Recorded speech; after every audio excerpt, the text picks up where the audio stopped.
Hey guys, just going to do a quick splash screen at the very start and a very small overdub because I'm terrible at overdubbing. The main thing that you can see here is all the parts that I'm going to be going over in this video. One small thing to note is the tappet plates on the right there. You see are listed as aluminium. In the video I will talk about them being done in PA12 nylon, which is SLS manufacturing, but I've decided to order some CNC samples instead. Right, LevAR upgrades. I'm going to group these into sort of categories of what I'm going to call essential and then sort of optional. So ones, that are sort of, I think, are completely needed and everyone should put them in every single LevAR. And then there's optional ones which I think are great improvements, but they're not necessarily needed. They're more of a quality of life thing. So straight into it, bucking. The stock G&G bucking is truly terrible. The blue one with the sort of W-shaped contact patch is really not good. Mine was really inconsistent and it wasn't really hopping even 3.2s very well. I really wasn't a fan of it. So I've opted for the 4UAD AG bucking. I tested this earlier in the week in pretty horrible weather, but on around 1.14 joules, which is the UK limit for a standard assault rifle, not a bolt action or DMR or anything.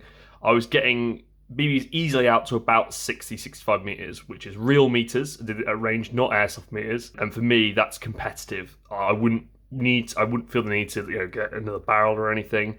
So that was with the 4UAD AG bucking paired with a XT 6.02 285mm barrel. I think these AG buckings are really good. I've literally only got them in this week. I sell them on the website as of basically yesterday. I really think these are quality. Another bucking I did try is the Macron 60. Obviously, it won't come with this packaging, but this is just one I swapped over. But it was getting me good travel, sort of trajectory, but the range itself wasn't great. I saw at least a 10-meter increase on range with the 4UAD over the Macron 60.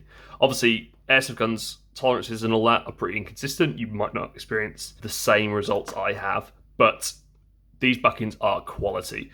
I've only got a few in at the moment. I've got about 10 to 12, I think, at the moment in the shop, and I'll absolutely be getting some more of these in. I really like these. I was using the stock G&G hop unit, and I was using the stock G&G nub. This does come with a nub as well. You can see that at the bottom there, that little nub there.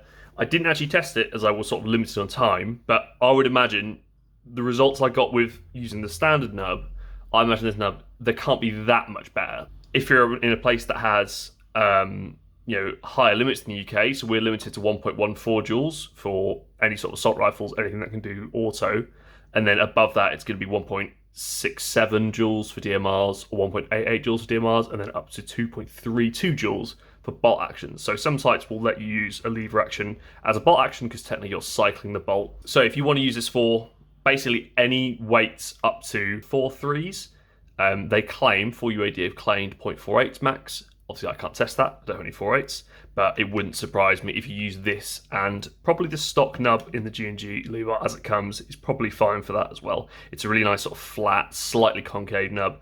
I really like it. So for my setup, I'm using the standard hop unit, standard nub, 4UAD. I'm pretty sure this setup will work in basically every lever action, and I would really recommend you upgrading this. So that's it for sort of the bucking side. This is quite a special piece that is only coming to me this week as well. This is a sample or a prototype of a nozzle I've designed in collaboration with Waldo Dynamics, and it is essentially an end-pass style adjustable nozzle. So you can see, if I bring it up to the camera, you can see there's a grub screw in there, and that can be adjusted through the front, and you're tightening and moving back. So basically you're filling that cavity with that grub screw. And essentially we're getting a massive increase in power. So a big complaint I've seen of this platform so far is that people are getting low power in terms of, because they bought a 15-inch lever action, it's a big, long platform, and they're putting, maybe people putting like 3s or 3.2s in it, and they're sort of getting like 1.3, 1.4 joules. For us in the UK, that's not really enough because the DMR limits are basically 1.67 up to 1.88. Some are even up to about 2 joules, things like that. This getting a high flow nozzle is the key. And the headline figures, so obviously this is a prototype, so things might change, but the headline figures from my big wall of numbers is that on my 285 in a barrel, 6.02, I was able to achieve at the most 1.54 joules with 4.3s.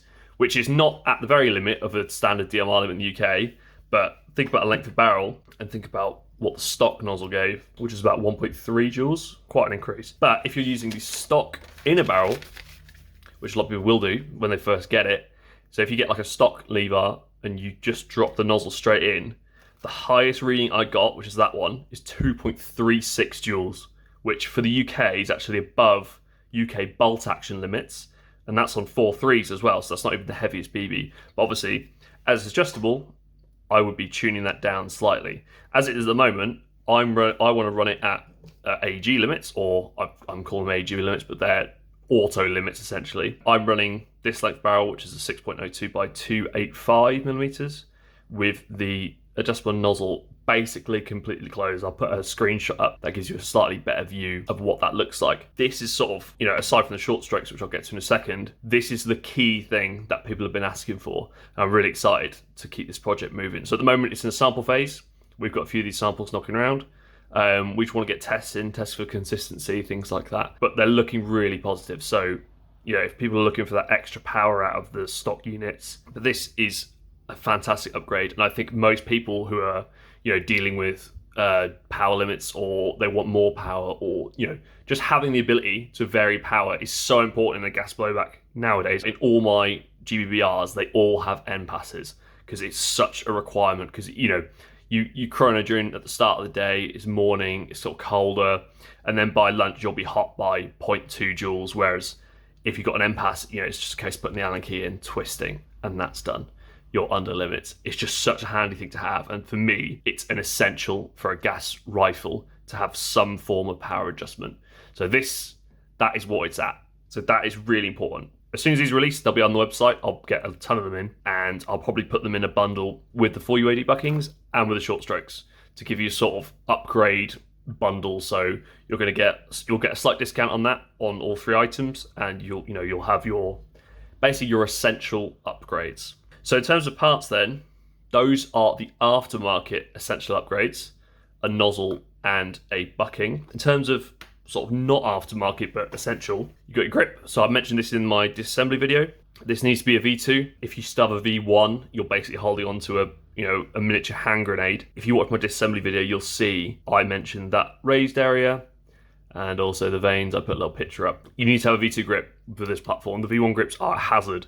I can't recommend anyone uses them. That's one of 2 non-aftermarket upgrades, and the second one, technically is aftermarket but not really, is on your gas reservoir piece. I would highly recommend, that you change the gearbox side O-ring to a 6.5 outer diameter, 4.5 inner diameter, and a 1mm cross-section O-ring.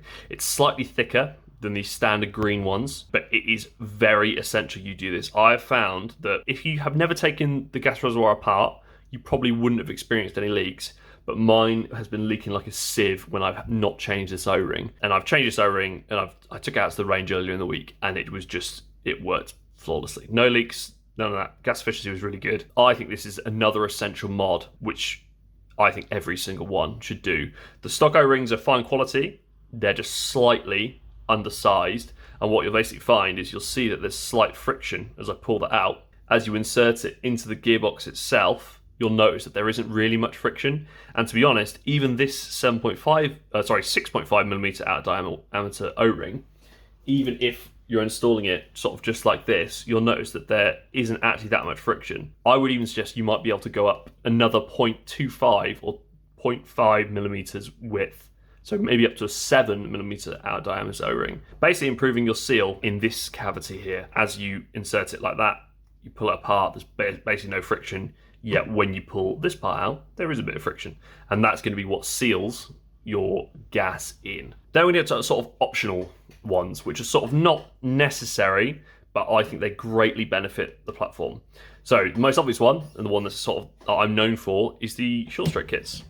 So these are essentially a drop-in fit onto the stock lever, and they're literally just simple push in on either side, reinstall, and essentially what it does is it brings your bolt travel down to about 50%. So just to demonstrate what that actually is on these indents here along the side, it sits in like that sort of passively, and then on the stock one, you're rotating it all the way around to about there, and then it's coming all the way back.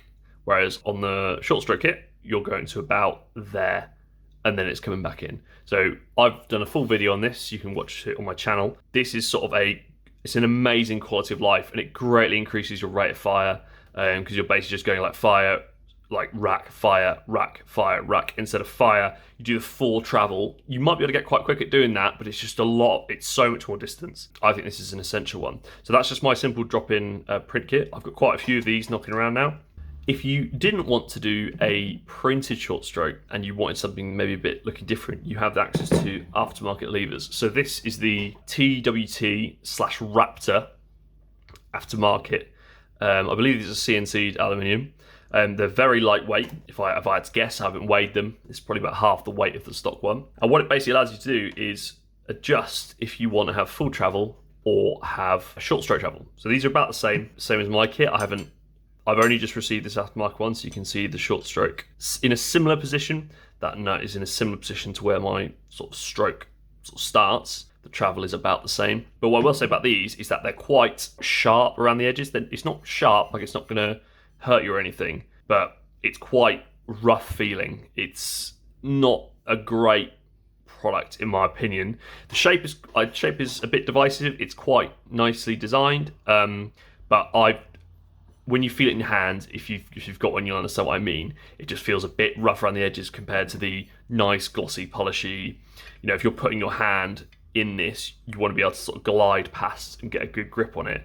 Whereas on this one, if I wasn't wearing gloves, it's quite a harsh edge, at least on this one. The paint that was on here was actually too wide for the channel. So when I installed it into my one, it initially was a bit rough, and even like now, it's still a bit sharp to be pushed into the lever itself. So as a painter noticed that this paint will rub off immediately.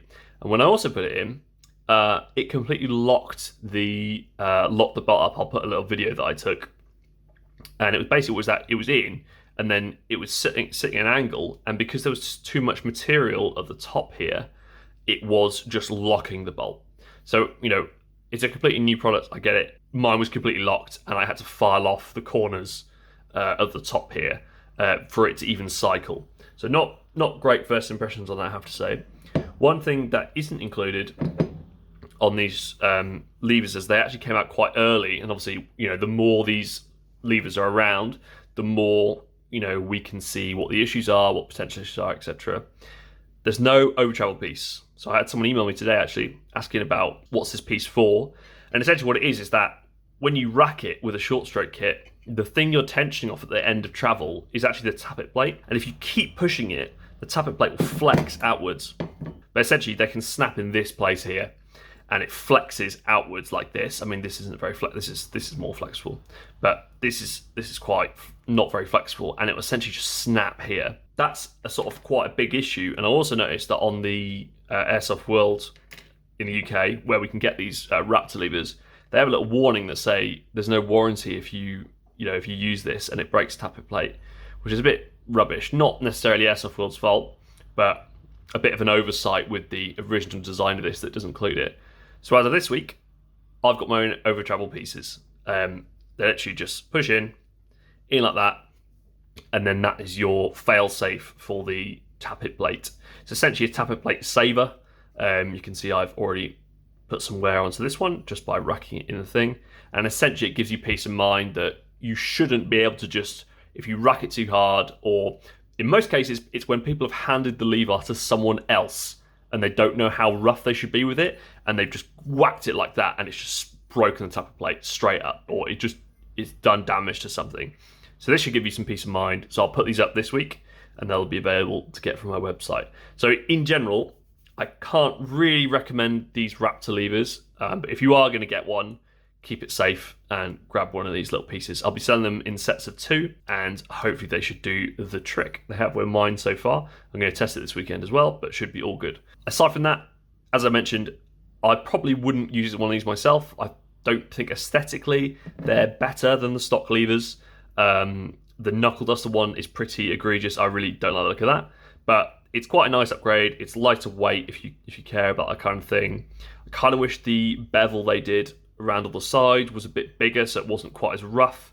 Like these corners are pretty these corners are pretty nasty. A nice product, I would say. It's quite, it's quite nicely finished in black, but not quite there, I would say. So if you would want to keep a stock one, grab yourself one of the short stroke kits, which I sell on the website.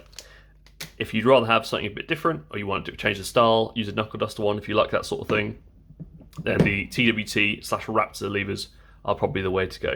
Right, moving on to Tappet plates. I have my own design at Tappet plate that is reinforced here. All the ones you see online are going to be printed like this, and essentially what they do is they just bulk this area out.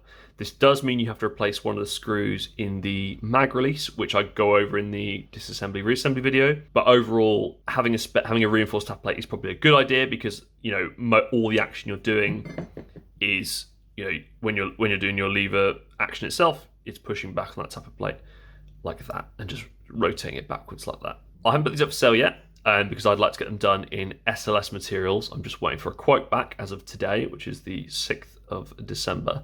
I could sell these myself, but as they're printed flat on the bed like this, there is a slight weak point along this prong, which whilst if you're careful with it when you're installing your nozzles, for example, they'll sit on there perfectly fine, and it'll actually be perfectly okay to use. However, I know that installing things, airsoft installing things, they're kind of cavemen when it comes to doing things like this. If you're not familiar with printed parts, you don't know how fragile they're going to be.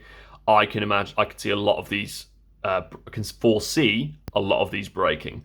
Moving on then, the last thing I have in front of me is the inner barrels.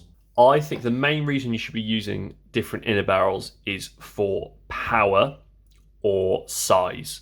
And by size I mean length. The stock inner barrel, which I have in a drawer just down here, is a 6.08, I believe, 425 mil. If you're using a 50-inch barrel, I actually think this is fine. However, if you want more power and the nozzles, let's say at the moment, they haven't come out yet, or you want more power in general, then keeping the same length but going down to 6.02, 6.03 bore would be better. I am running a 10-inch outer barrel, with a suppressor setup, and that leads into using a 285 millimeter inner barrel nicely. As you see, a 10-inch marker there on my desk. This fits sort of fairly perfectly in that, and then I can have a full-length suppressor, and all the air is suppressed in there as well. I don't think an inner barrel is necessary. However, a good quality stainless steel inner barrel will get you slightly better groupings, I would say, better accuracy, and it will also change the power dynamics. But obviously the main thing that will be doing that would be the nozzle. The only thing I haven't covered is HPA tapping. I haven't done this myself, but I know a KWA Spec valve will fit into this sort of outer locking collar, and then that will give you your HPA tap. It's just a complete drop in. One thing I will note is that some people have butchered the threads on this silver outer locking piece. So I think there's a sort of vagueness at the moment that you might be able to get these locking pieces separately. If that is the case, then that's good, because then you can have one that has an HPA tap in, and then if you want to unscrew that, you don't need to unscrew the tap, you just unscrew that locking collar and it just comes straight out, and then you can reinstall the one with the stock G&G valve in. I am going to experiment with using a CO2 adapter on this, and I can't see any reason why it wouldn't work if it's just using the correct tap. I've seen a few people use them. A few people use tank setups on the side of the stock. So for example, I run a MFH tank bag. This could easily fit a CO2 adapter in here, probably with a regulator sticking out the back. And it would be quite easy for me to have that coming out down the bottom line, and then that sits in here, and then you've got your tap, and it sort of comes back here and up here. That's basically going to be it for this video. Very simple. That nothing else I've seen on the platform I think needs to change. Everything else seems fairly straightforward. You can watch my reassembly video to see how it all works together. But on the whole, everything on my desk in front of me is sort of what you're going to be looking at. There isn't much else I would say you need to change. These are the key things. Maybe in the future, maybe when people have done some more testing, there might be some other things we'd like to change. But at the moment, bucking, nozzle, V2 grip, O-ring, short stroke, inner barrel, tappet plate, and I'd say out of all these, the tappet plate is the least important one. Those are your key points, and that's what I want you to take away from this video, is that these parts are all improvements, and if you're the kind of person who gets a gun and immediately wants to upgrade everything, get yourself everything here, and then you'll be set. So yeah, that's pretty much it. All the upgrades you could ever need I'll leave links down below to purchase any of these items. I've currently got buckings and I've got short stroke kits on my website at the moment. Inner barrels I'll try and get in next year. Nozzles, as soon as they're done through the prototype phase and we have the production models, they'll also be up on the website. Tappet plates, waiting for the quote, and then O-rings. You can get these O-rings anywhere on Amazon. I've got a pack from Amazon, it cost me about £5, and yeah, like this, and very simple, easy to get hold of. And VT grips you'll likely have to source from G&G themselves, or if you bought it from a retailer, if they've had it in stock for a while, it could be a V1 grip, but most of the time it'll be a V2 by now. So, this is December 2024. Hopefully, by the time you've watched this, every one you would have received will have a V2 grip, and then you won't have any issues with that. So yeah, brilliant. Cheers.